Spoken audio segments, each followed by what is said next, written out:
If this is you, you're going to be obsessed with this episode. You feel like you've lost your mojo a bit. You would love to get your sexy back. You're kind of missing that zest for life. You've kind of gotten beaten down by life circumstances, relationships, adulting, all the heaviness that's going on in the world. And you just want to feel like light and bright and expansive and vibey. And then you start telling yourself, maybe I can't look that way or feel that way anymore because I'm not 25. I have had children. I've gone through divorces. I have had this health situation. I've done this thing. So I just have to like accept where I'm at and this is part of life. Well, honey, we are not accepting 50% of what you can be. We are no longer going to settle for operating at a half tank. Fuck that. It's time to resurrect. It's time to rise. It's time to regroup. And it is time to reclaim your vibrancy for life. And I want to be clear, my guest that I'm having on today, Jodi Harrison Bauer, she is a 63-year-old Sports Illustrated model. She's a longtime fitness expert. She has a great podcast called Fearlessly Authentic. She helps women get hot and healthy as they age. And don't for a second go, 63, like I'm not there yet, or I'm past there, or this is crazy. You have to go see a visual of this woman. This is not normal. And you can easily go, our egos make up all sorts of things. Oh, she's genetically gifted. She's this and that. You can make up all the stories you want. We're talking about way more than like how someone just looks physically. It's the actual ownership of reclaiming your health and vibrancy, that you are worthy of feeling your best. You're worthy of feeling alive and excited about life. And you're just as worthy as you are of having wealth. That's why I always say at the end of each episode, wishing you great health, wealth, and worth. That's the cornerstone of it all. But it starts with you saying, you know what? Fuck it. I'm going to reclaim this for myself. I've been kind of settling for less and making stories and making excuses because I've tried so many things and it feels so hard. And I don't know if something's going to work. And I really don't have it in me to try more. And then your brain makes up that you're going to have to eat like boiled chicken and broccoli if in order for you to feel better, in order for you to have your energy back. And it's all noise.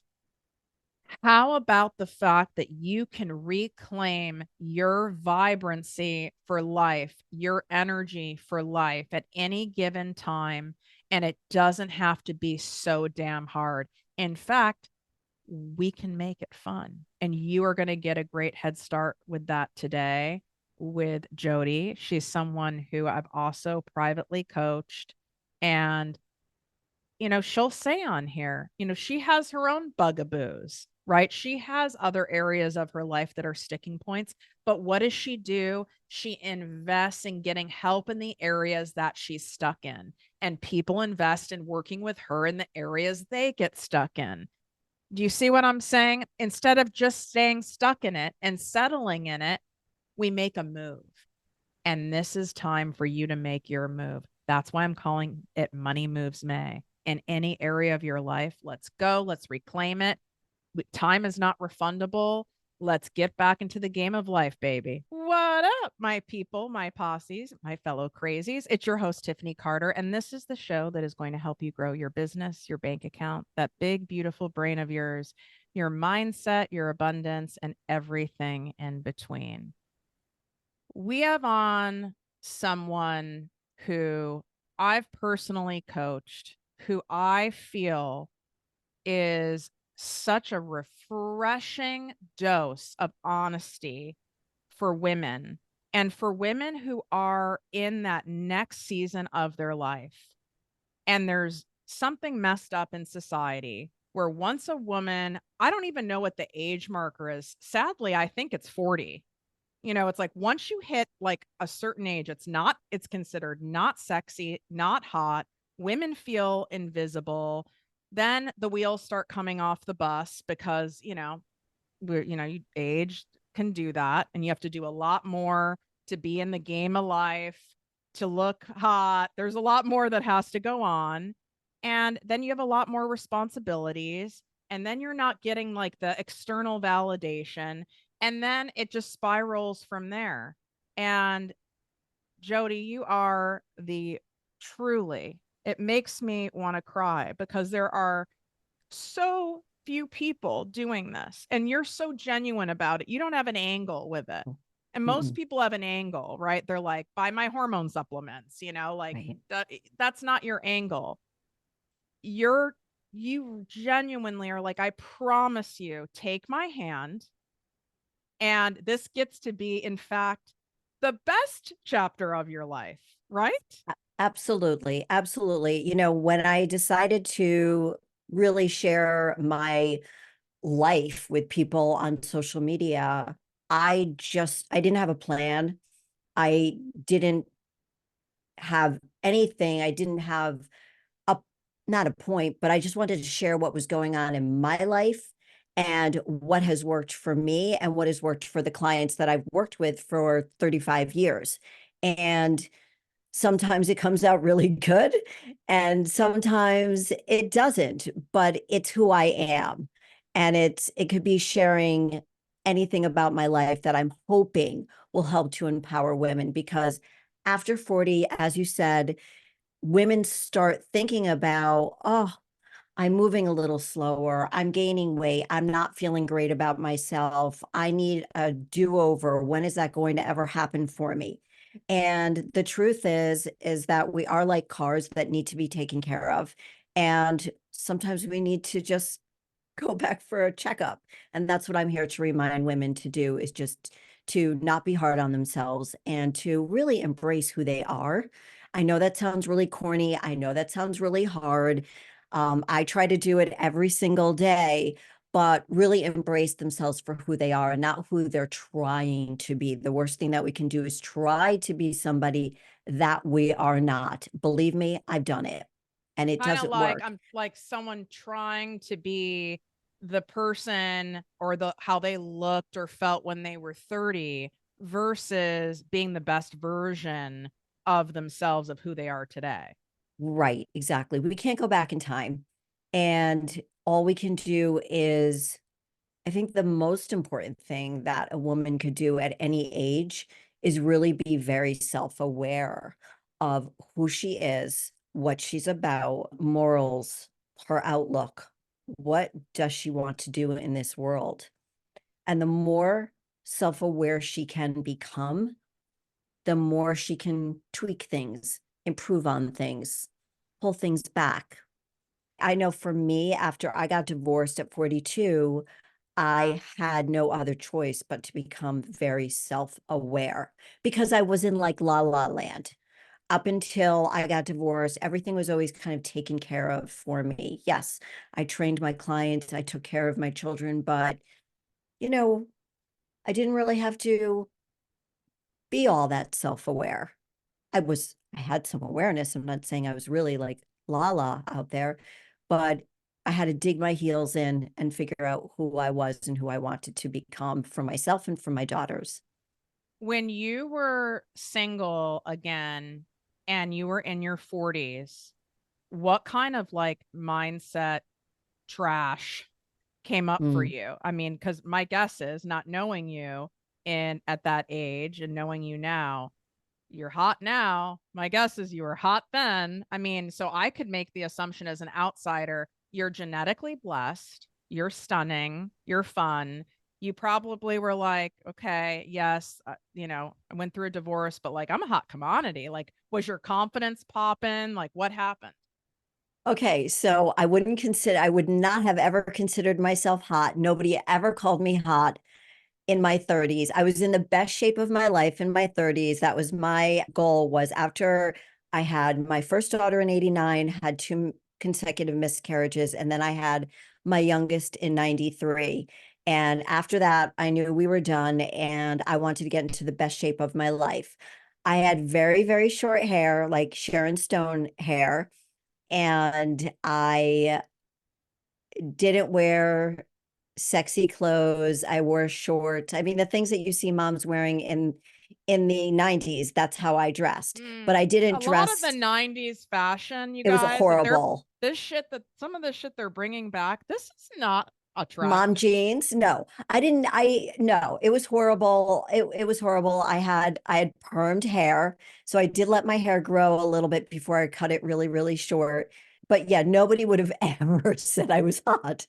There's nothing hot about me. I was very, very fit. I was very fit. I was very involved in the community. I was a great mom. Yeah, no, and nobody, yeah, no, I So wouldn't when even you look. were out on, so I to guess I was speak, like pretty. I don't know. when you were out on like the scene again, so to speak, were you like, did you have stuff come up like, well, I mean, it's not like I'm 25, like I'm a mom of two, I'm over 40. Like, did you have that kind of stuff going on in your head? No, no, it was so weird. No, I'm very strange. Um, so when I got divorced, my self-esteem was nowhere to be found. My self-confidence was nowhere to be found. All I knew, again, was that I was a really good mom, and then I had to amp up my mom even more now that I was a single mom. Dad was very involved in the children's lives, but they were with me 80% of the time. So I had to figure out what was important to me being a mom. So I was identified myself as a mom and fitness. Those were the things that I identified with. I never thought of myself as, I mean, people told me my whole life I was pretty, so I guess I thought I was pretty. I don't know. I don't really remember looking in the mirror and go, oh, I'm pretty. I don't even remember thinking that about me, myself. And so I remember I had nothing to lose.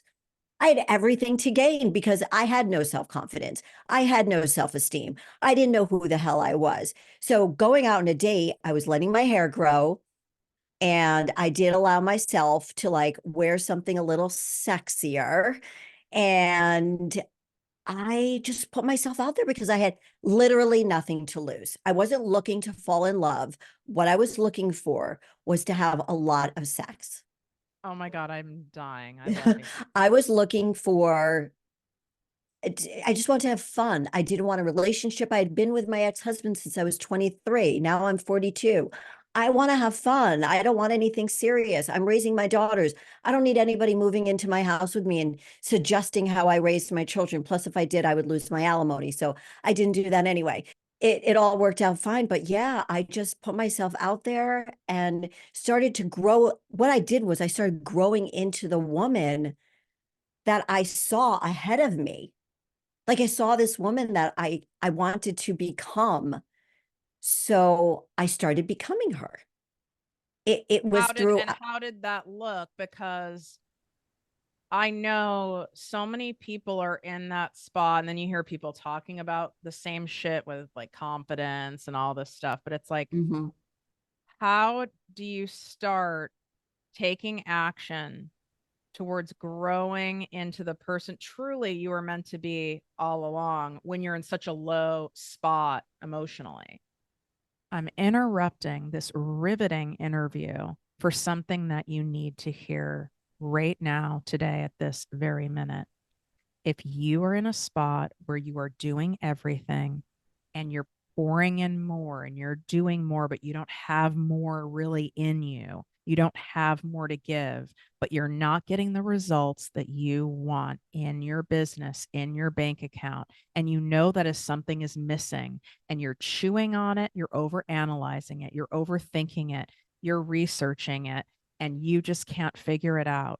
You've got to get out of self will and you have to make a move in order to have someone show you the way. You are making it harder than it needs to be by trying to figure this out on your own. So I have a dynamic duo just for you, just for May, for Money Moves May. You're going to do my Make More Work Less Money course, because if we're not managing the brain and all of that stuff that's holding you back, all the strategy I teach you, you'll either procrastinate on it, you'll avoid it, you won't do it, or you will subconsciously self-sabotage it. And my Project Me Posse business coaching membership, we probably have about 3 new member spots left. You'll have to go check on the page at the time of this recording. If it says it's full, then I would check back every week to see if there's a spot that's open. You can go to projectmewithtiffany.com/projectmeposse for my Make More Work Less Money course. It's projectmewithtiffany.com/make more work less. All of the links are inside of the show notes on any of the platforms and in the description on YouTube, as well as being able to connect with our guest on the show today. Let's get back to the interview. Who did I want to, how did I pick myself up from there? Yeah. I don't know. I don't really know. I've always been a goal-oriented person and a person who needed to have my ducks in a row before I jumped.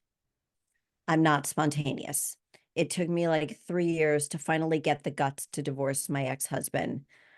And of course, he was an attorney and a forensic accountant. So like the worst person in the world to ever divorce. Like he knows how to hide things. I'm not saying he did, but it's been 22 years. It was like David and Goliath, right?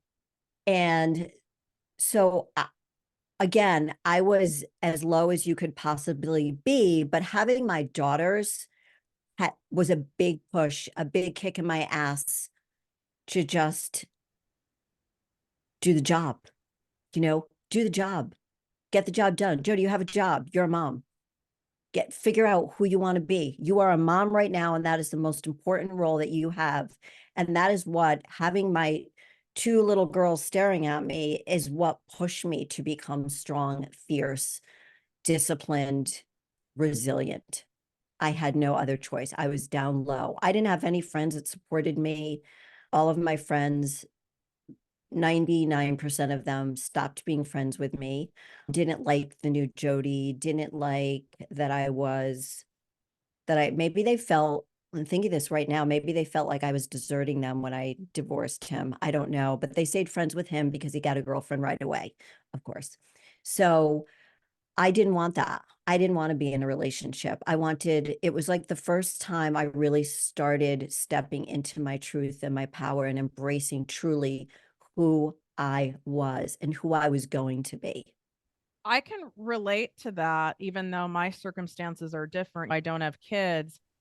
But when you are around a lot of people where most of them are coupled up and now you are single and doing work on yourself, really focused on like stepping into the best version of you, and people can feel that energy.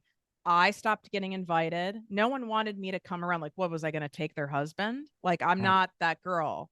Like, I have major girl code. That's the last thing I would do. I don't even give off that vibe. But I wasn't getting invited. It was like I didn't fit in, but don't you think it was also you didn't fit in because that was the old you? How could you I, have fit in? I couldn't fit in. That was the whole thing. And you know what, Tiffany, I tried. So I wasn't being invited to couple events anymore, but I belonged to a birthday group. We started this when I was maybe in my mid 30s.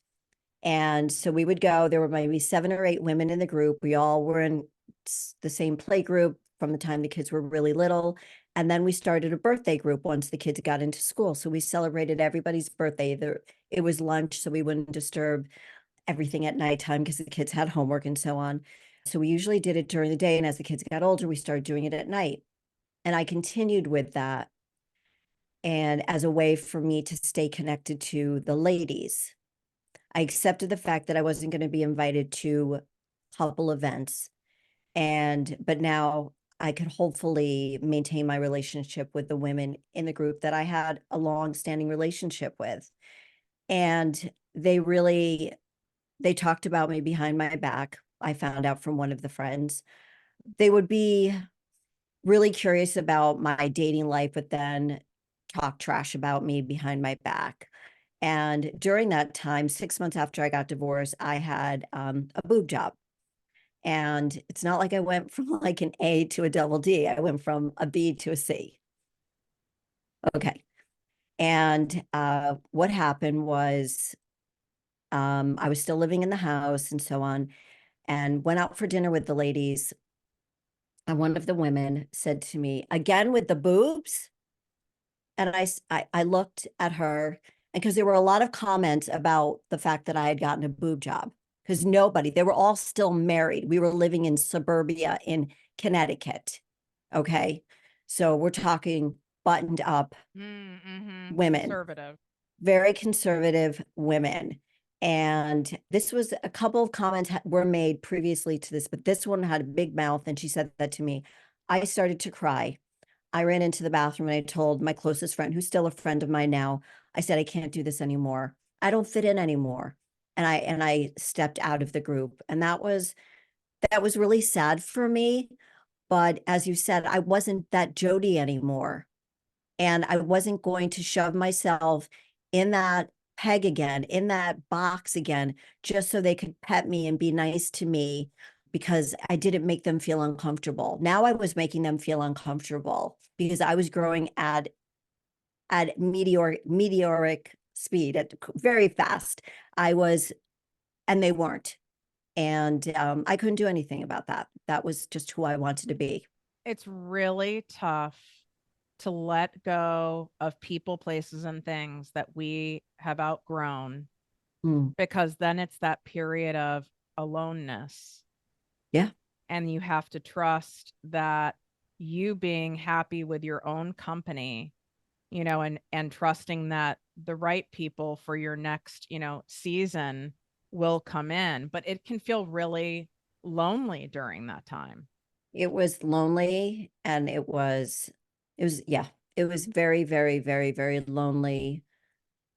And but it gave me the opportunity again to dig deep into myself. Why am I feeling this way?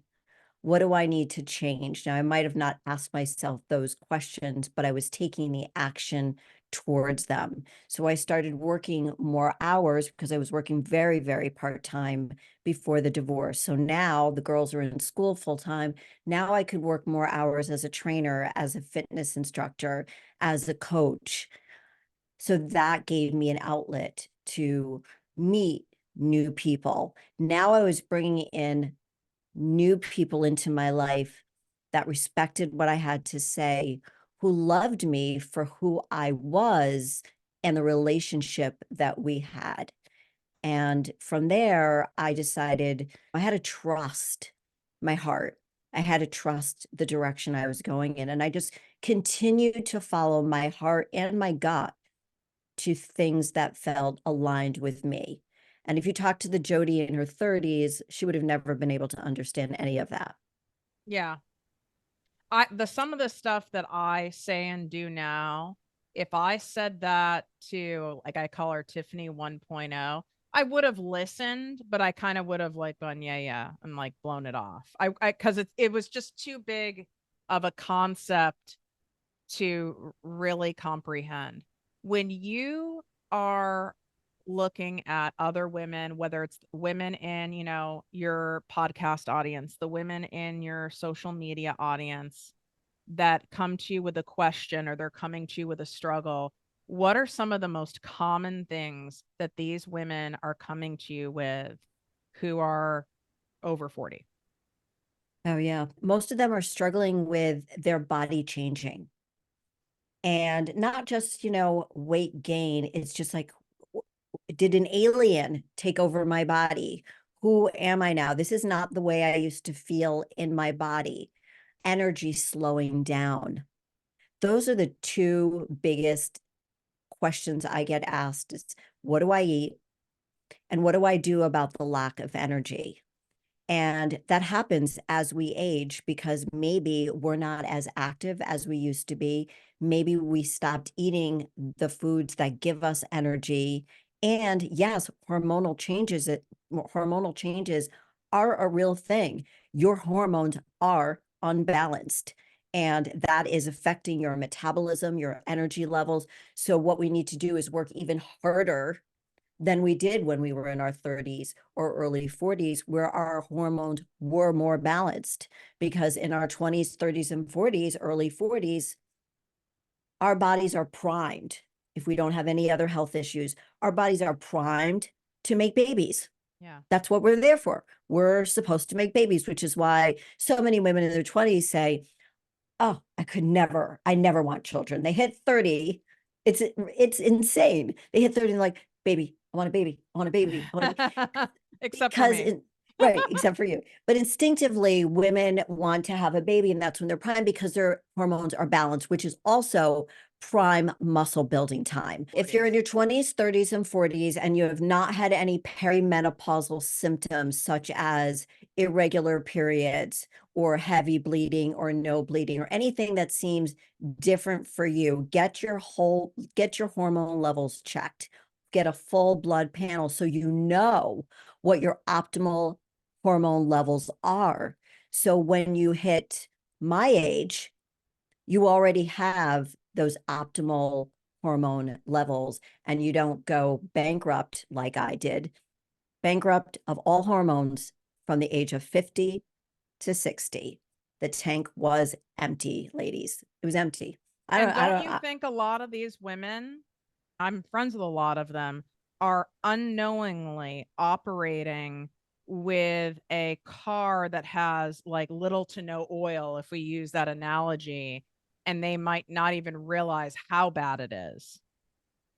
Yes. Great example. I use the car analogy in a lot of things. I talk about how we can't function, a car can't function without the right type of gas and having a well-oiled machine. So yes, they are trying to function, which is what I was doing in my 50s, trying to function. I was even still competing until I was 55. I don't know how I did it. I really and truly don't know You how I just did have it. like so much. I mean, I call that like it's like a superwoman mentality. I have it too, where I look back and I just like forced and pushed and Right. I was relentless. Relentless, And relentless. but then at some point the body says Right. fuck you and is done. Right. Sometimes, right. And going back to the car stops running. She's not even starting up in the garage anymore. She's done. She's like, no, you didn't put the right stuff inside me for me to keep functioning the way I did in my 20s, 30s, and 40s. Now you got to give me more good stuff in order for me to get back to where I felt really, really good and can function efficiently for you. And that's what happens. And don't talk a lot or enough about hormones. And I'm not a hormone expert at all. I do know a lot about it, and I'm not a doctor. So, but what I do know is that I am a woman who functioned without any hormones for 10 years because in my mind, hormones reminded me of all the issues my mom had when she was going through menopause. And she went through it very early, like in her 30s. But there wasn't anybody out there when I turned 50. Remember, I turned 50 in 2000. At the end of No 2000, one was talking about hormones. we didn't even have social media. So we didn't even have social media. So I had nobody to turn to except my OBGYN who put me on a low dose of estrogen. So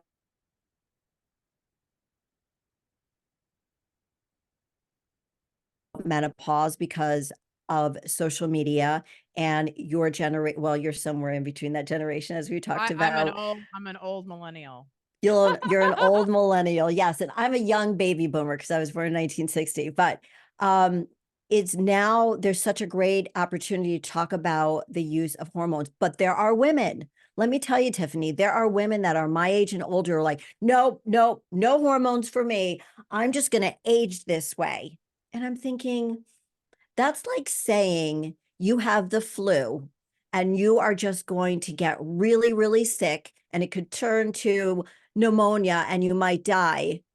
No, there are answers out there. You just have to find the right person for you. There is no excuse anymore to not be functioning at optimal levels of hormones so you can live your best life. There's no excuse anymore. And women shouldn't be afraid. You just need to find the right hormone specialist. And there are more and more coming out. I I think have, what happens is, and I can speak for myself, I because of all of the trauma, my exercise Right. addiction. I Right. was on consecutive birth control since I was 15. Mm. So I was a disaster, and Yeah. I was not well. Early on, I was not well. And when you're that tired and you feel like you're just surviving, you're doing everything to get through your day. You're even waking up dreading the day, even activities you used to love and enjoy, because everything feels so hard. And it can feel like it is so hard to figure out, what can I do to feel better when you're already not, your car's already on the side of the road. And it's like, it can feel like it's so much work to figure out, how can I feel better? I do think a lot of women kind of give up.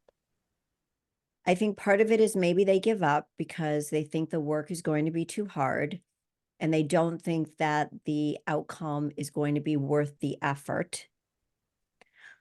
And I also think that they give up because they give into the old phrase of, I'm old. Who's looking at me anyway? I don't care about having sex. My husband doesn't care. My partner doesn't care. I don't care about having sex. Um, yeah, yeah, this is me.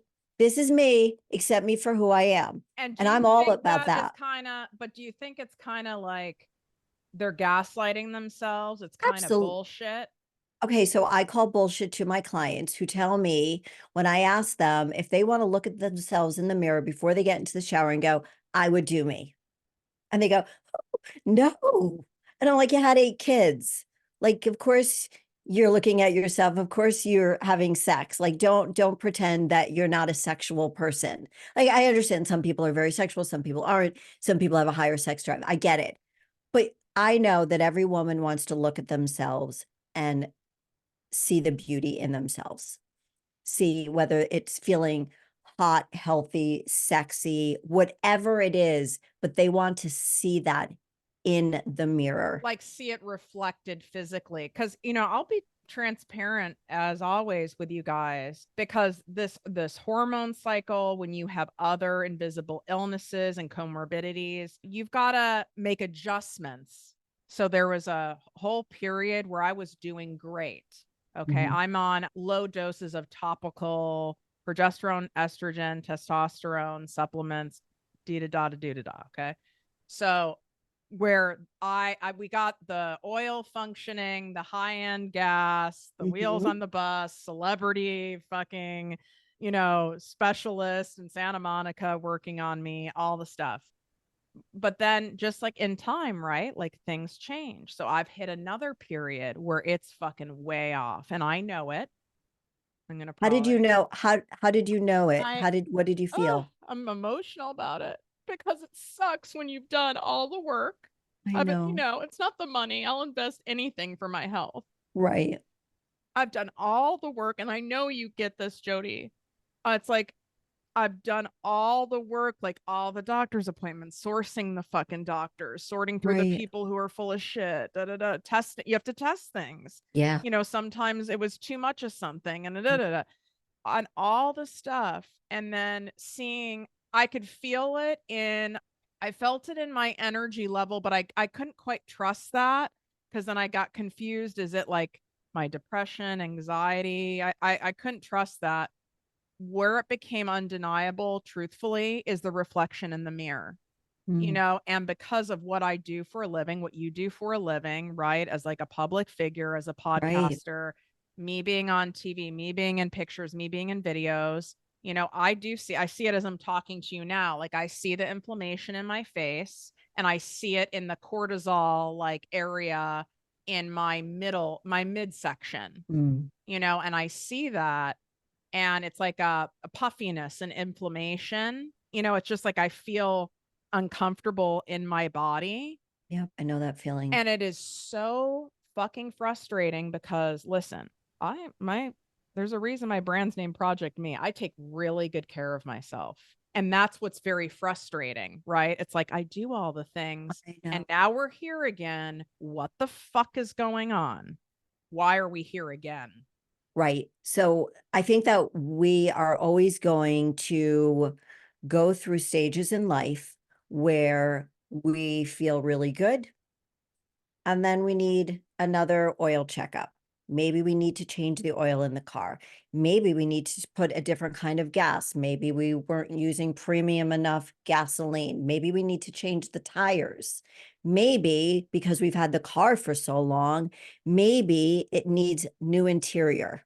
So I think that we're always looking at ways, we're always going to have to pivot. It's like life. We're always going to have to pivot. So if something feels crappy in our body, we have to address it. And that's where, it goes back again to that self-awareness. If you're not in tune with your body, if you're not self-aware of what feels good, what your starting point was, what feels good, now it doesn't.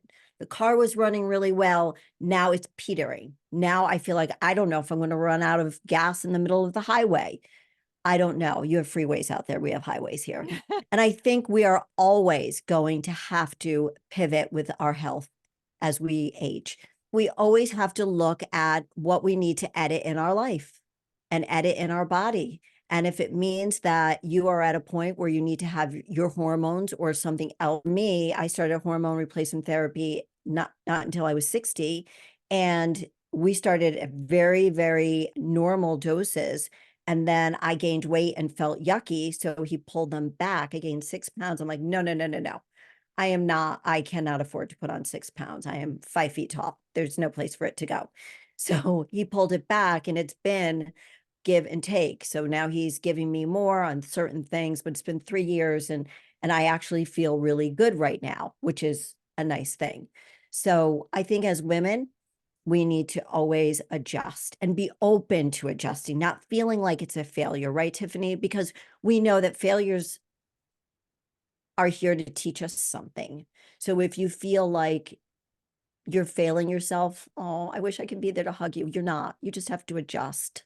Thank you for Oh, saying that. you This just have is to why, like, adjust. you guys, this is why Jodi is so special, because it does feel that way when you're I someone who know. like is really You've in done life. everything. I don't, you guys know I don't half-ass shit. And it's like, and then like we can look at people like Jodi. I mean, if you're seeing her right now on YouTube, and I'll make sure, her Instagram, her podcast, everything is linked. Her email list is great that it's linked. And you were you were just featured in Sports Illustrated. Like, this is a woman who literally, it's like an anomaly. And so like, I can look at someone like you and go, you're 63 years old, and what the fuck, like, I must be doing something wrong. Why don't I have that? You're not doing anything wrong. This is just your own journey, and you just have to pivot. Like all of us, we're just all pivoting differently. You're just really hard on yourself. It's so You, frustrating as like women, because it we is. want to do so much, and then there's so much judgment, right? Like, and Mm, pressure on our looks and our bodies. totally. And it's Yeah. like, then when you're someone who is in the game and you do all the things, and you already do all that, and then you feel like now we're here again and now it's not working again. I can see why women, and I used to, quite frankly, judge women like this. I can see why women, there's a lot, and a lot of them start gaslighting themselves and say, Mm-hmm. hey, I guess this is, me aging. This is what happens after Because 40. it gets tiring, right? Just as It's exhausting and it's frustrating. exhausting. It's exhausting. And then we also feel like, well, we're talking about ourselves so much, like enough of talking about, I'm just fuck it all. Just fuck it all. But we don't want to really say that. And the women that do fall into that, I don't believe them for a minute. I don't. I No, don't. and I see them, and I know you do too, where there's no way they're happy in that situation. And I don't mean it just based on like someone's body type or, their weight or their skin, but there's no way that someone is, you can just tell when someone is not vivacious, is not feeling the zest for life. But Right. man, does it get tough to stay in the game It does.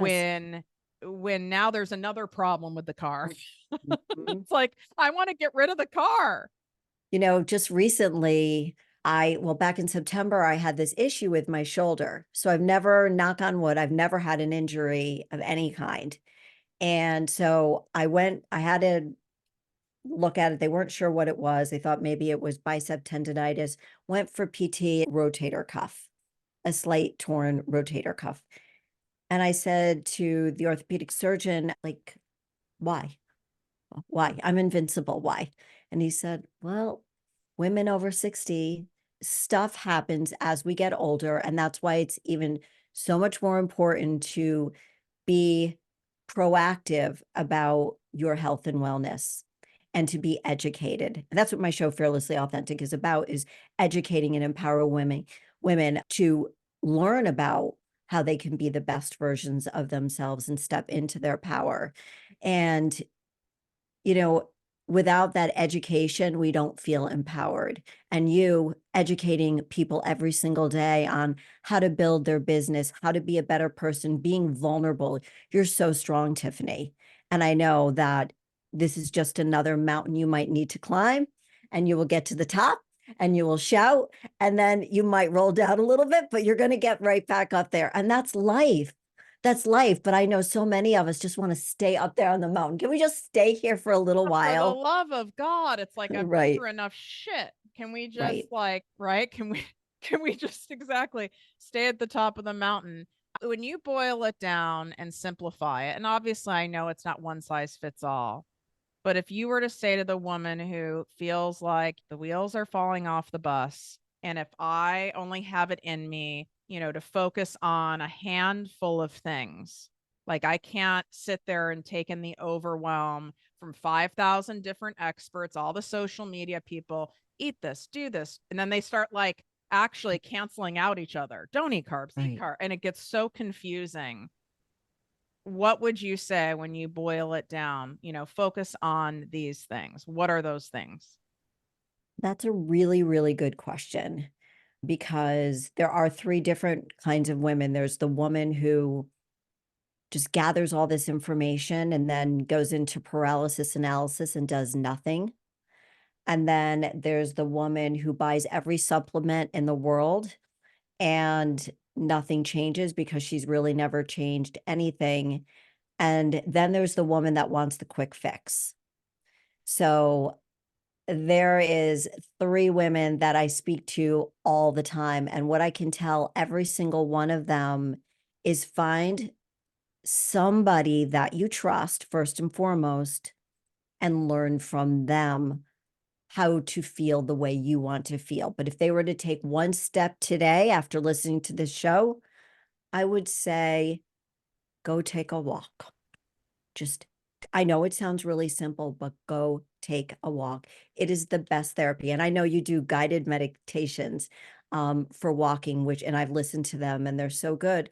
And I took a walk the other day because I drove up to the gym. It was really crowded. I didn't want to go in there. And so I stayed in my car and I walked to the beach. And and I listened to my podcast, which was weird because I never listened to my show because I just don't, and I need to. But I thought, oh, damn, she's a good podcaster. I think it is actually great to listen to your own stuff because it's like, oh, I'm pretty good at this. I kind of know my shit, right? Yeah, it's like, oh, so I just, that's the first step I would tell anybody, is start moving your body, especially if you're not used to being active at all. And then as far as diet goes, that's a big, big, big question. It's just not one size fits all. It's really understanding what protein does for your body, what different carbohydrates do for your body, and what healthy fats your body needs. Because like a car, if you're driving a Prius and you want to be a Bugatti, then you're going to have to change a few things. I So will say depend. I have noticed, because you did tell me protein. Number And one I macronutrient. will say, because I can sometimes get away from protein. I don't know why, but Well, I maybe needed because you that. just don't feel like eating it. Yeah, it's like it seems like a lot of work to eat it. but I've It made a is. major focus of that, and I have noticed a difference in a short period of time by Good. focusing on Protein. the protein. Yeah. So, I mean, if you really want me to get into it a little bit more, I don't want this to turn into a whole nutrition episode, Well, but yeah, but like at least, we know the walking, but like I think if there's something else, like if you think the yeah. protein's a good move. Well, what you need to do is move your body every single day for at least 20 minutes. And if you want to move your body more, you can. If you're using a treadmill or a Stairmaster or something like that, a bike at the gym or in your home, steady state is fine. You don't need to do a HIIT workout, which is where you get very intense, it's high intensity interval training. You don't need to do that unless you are training for a specific sport and you are feeding your body accordingly. Doing a HIIT workout when you're hardly feeding yourself, you are going to faint and your body's just going to hold on to the fat of the land. So steady state, ladies, get on that. I only do 20 minutes of steady state 3 to 4 times a week. I hate cardio. I hate doing HIIT workouts. I don't do them anymore. That was for my, I don't either. after 60, I stopped doing it because it also, for some women, it raises their cortisol levels because they get very anxious about doing it right. So I don't do it, but if I have a client that wants to do that and it's based on the way she's eating and her goals, then we'll do it. So steady state. So walking is great, and also strength training, lifting weights, lifting your own body. Strength training is what is going to help you stay young and feel energetic. You need to have muscle on your body in order to hold it up, to protect your joints, and to protect your bones so they don't become brittle. Well, how do we do that? You can't lift the weights if you're not feeding the car the right fuel. My guess Protein. is you are not down with the intermittent fasting program. Did we talk about this once before? No, Intermittent I'm fasting? I'm I'm selfishly curious Okay. what you have to Okay. say about it. It's quite controversial. I It mean, is. either I notice either fitness pros are on one end or the other with it. Yeah. Okay. So I am fine with people doing intermittent fasting once or twice a month or once a season. Okay. Because if you do it, what goes up my butt is the people that do it every single day. So you've gone to sleep at, say, 11 o'clock, you're up at 7 o'clock. So you've already been fasting for 8 hours. Now you're going to go work out. That's a fasted workout. This is what I'm Personally, doing, by the I way. don't do it. I don't do Okay. fasted workouts.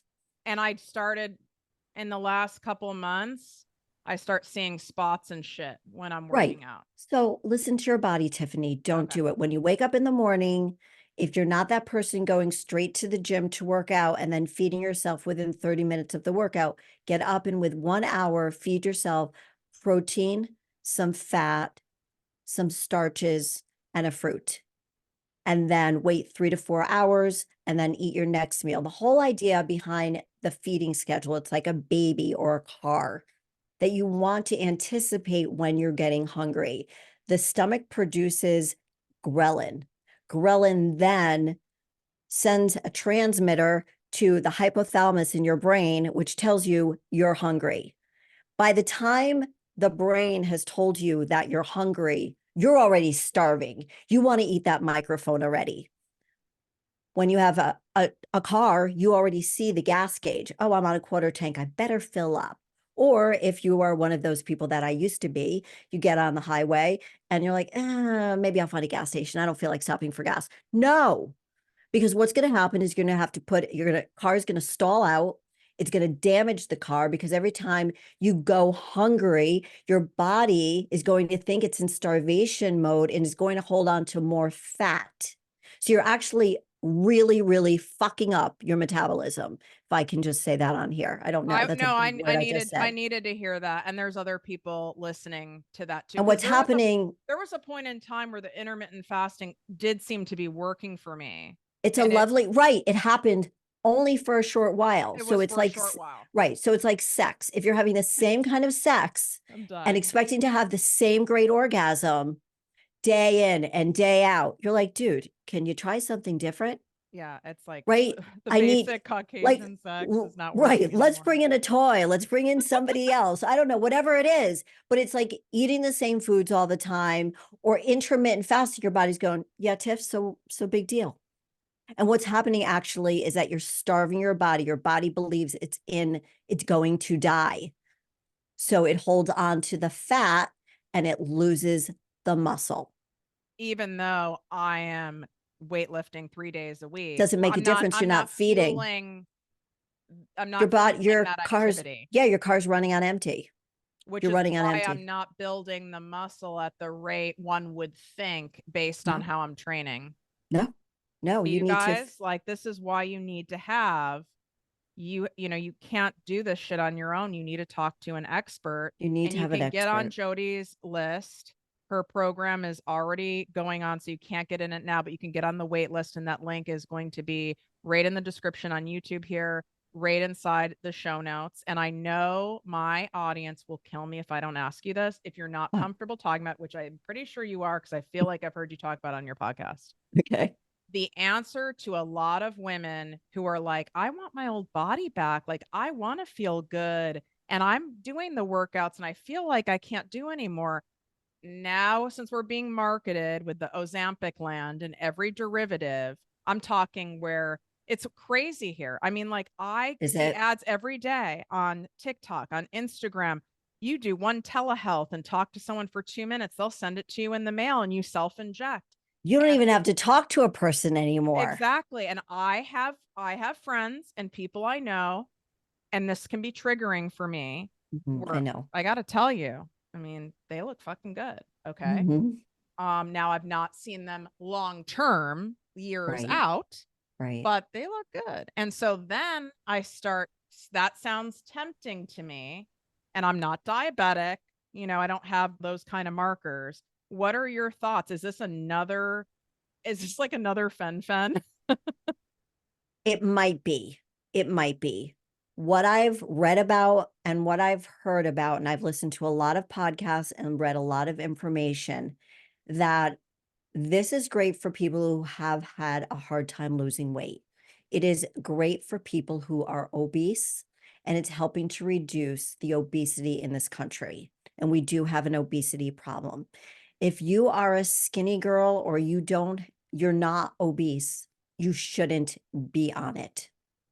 Now, they haven't found any long-term problems with it yet, and the drug has been out for about 20 years.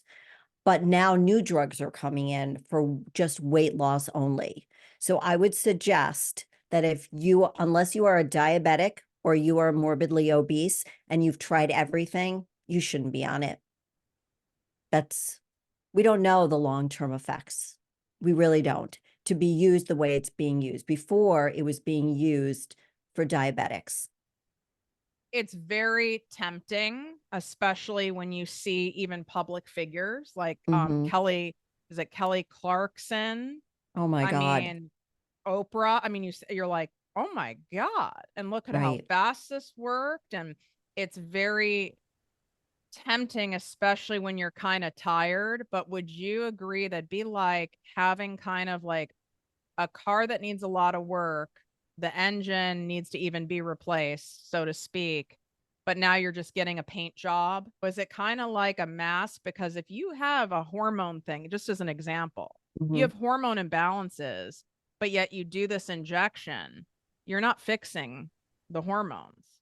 No, and what's also happening, so this is the problem with it, is that you lose the weight because you're not eating as much food, right? That makes sense.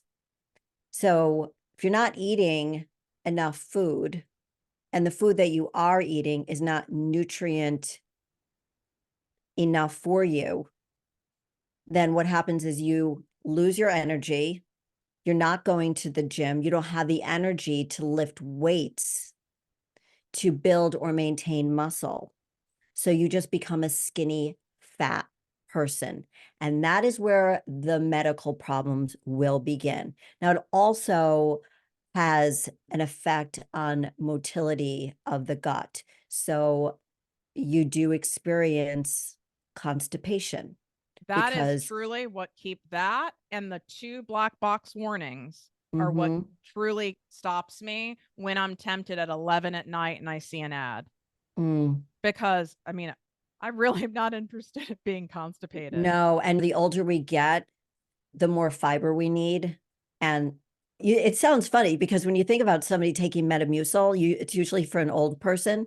But as you get older, that that motility, having it being regular every single day does become a problem, and you need to amp up your fiber because it helps with digestion. So it does cause those issues, and that's not good. I also read that if you're on Ozempic or some other kind of semaglutide, that you shouldn't be taking it if you're having some kind of anesthesia. So I don't know if a lot of people know that. I read that. Yeah, I have a friend who just had rhinoplasty and a Mm. blepharoplasty, and they required her to Oh, stop. they I can't remember how many months thinks because just like we're not supposed to eat, I think it's 24 hours prior to surgery right, because of the anesthesia. Like you can aspirate because of how much it slows down your right. digestion. I think she even had to stop, I want to say it 6 weeks or more I heard 6 prior. weeks. I heard 6 weeks. So that the thing for me being in the position that I'm in is that if I had a client who was on Ozempic, she wouldn't have the energy to lift the weights that I need her to lift, nor would she be able to eat the food that she needs to eat to lift the weights to build and maintain muscle. So it, I can't do anything for her. And knowing, I mean, I live in LA, so And knowing muscle how many people are is the on order it. to longevity, right? Everybody in Yeah. LA is. Yeah. And they all say the same thing. They're too nauseous to work out, or because they're losing weight, now they don't have the motivation to work out because they kind of have this thing that's making them lose the weight. Well, check So out their ass. Check then they out their don't ass. go. No, I see it. That's why plastic surgeons are making so much money because they're going in and having to get facelifts and things Mhm. lifted Right. because there's not the muscle there to hold up those structures. Right. And the older you get, the more like you fell through your asshole you're going to look. Note to self, people. Note to self, if you want to look like you fell through your asshole, take Ozempic when you're 60 or 70 years old. But the real fail for me is it has shown that there is an improvement in blood panels after taking Ozempic. So there are some positives to it.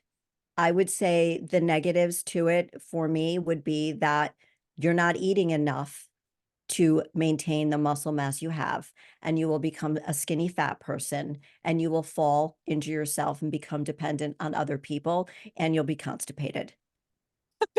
There you, there you have it, people.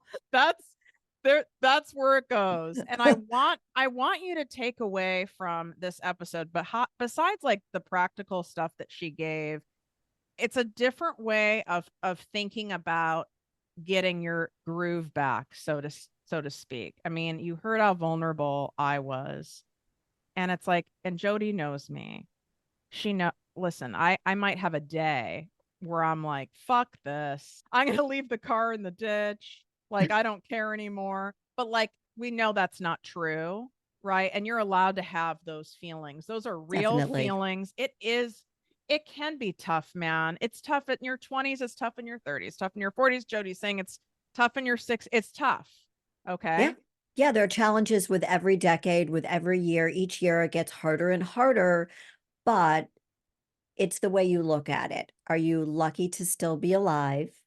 Are you still lucky to be independent and getting up out of your bed and walking your dog or going to the gym or drinking or eating and fueling your body with healthy foods? If you are lucky enough to see the sun and for you to see the beach, then it's a good day and life can't be that bad. But write down what it is that you want to accomplish. Write down how you see yourself 5 years from now. I have a vision board, and I look at it and I accomplished some of the things that I put on there. And my daughter looked at it and she goes, "Oh, Your vision board is such a Capricorn vision board, I Mom. love my It's Capricorn. it's not supposed to be like that, Mom. My It's supposed to theory be on a a vision. Capricorn is you guys are as unwell in the mind as a Virgo. Yes, totally, totally. And I love my Virgo girls. Love them. I don't like Virgo guys. I love Oh Virgo God, a girls. Virgo guy. That's never happening with me. No, no, no. So I would say that really, Tiffany, this it's a mindset. And yes, we can have our pity party for ourselves for a day, but just don't stay in that pity party for too long because there's help and there are people you can reach out to. There are doctors, coaches, people that can help you get out of that funk. You don't need to stay there if it's important to you, right? If it's important to you, what is important to you? How do you want to age?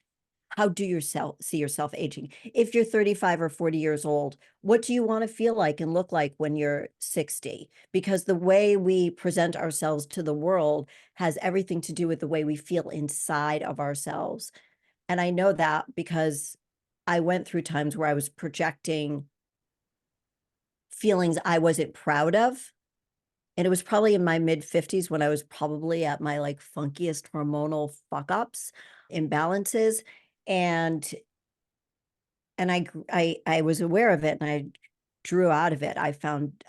I sought out help because I didn't like being that person. And I found there were times where I found that I was isolating and, it's okay. We have to be compassionate. We have to tell ourselves it's okay to have a bad day every once in a while, not every day. And it's okay to give ourselves some grace and compassion. And you don't need to do this alone.